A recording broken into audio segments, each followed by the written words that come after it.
Roel Sarmago here. In this very brief video, I'm going to explain what the Bank of Canada's target for the overnight rate means. Now, that's a lot of jargon, so let's break that down. First of all, what is an overnight rate?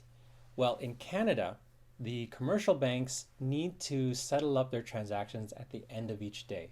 Some of the banks will actually be short of some cash, while some of the banks will have a bit of a surplus. So in order to settle their transactions, the commercial banks in Canada will actually lend each other money in something called the overnight market. The interest rate at which they lend each other money is called the overnight rate. Now, the Bank of Canada tries to influence this overnight rate by making statements about how much they're willing to borrow and lend money at what cost. Now, these statements are issued by the Bank of Canada 8 times a year. So what the statement contains is basically two things. A, it will state what the Bank of Canada is willing to charge in order to lend money to the commercial banks.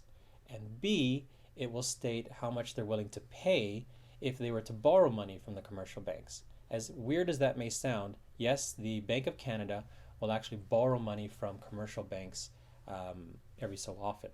So let's put some numbers to this. At the upper end of the band, as it's referred to, the Bank of Canada will state that it's willing to lend money to the commercial banks at 1.25%, at a 1.25% interest rate. At the lower end of the band, the Bank of Canada will state that they're willing to pay 0.75% if they were to borrow money from the commercial banks. So Bank of Canada, again, will lend money to the commercial banks at 1.25% guaranteed, and they're also willing, will state that they're going to borrow money from the commercial banks at 0.75% guaranteed. So that's a 0.5% spread, isn't it?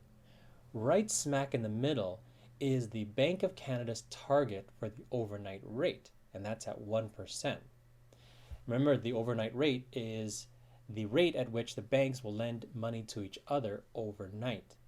Now, this is the direct comparison for this internationally is equivalent to the U.S. Federal Reserve's rate for federal funds. It's equivalent to the Bank of England's repo rate, which is set every 2 weeks. And similarly, in the European Central Bank, it's also called the repo rate, and it's directly comparable to that. So if you've liked this little bit of information, please remember to share it with other people. And again, my name is Roel Sarmago, and have a great day.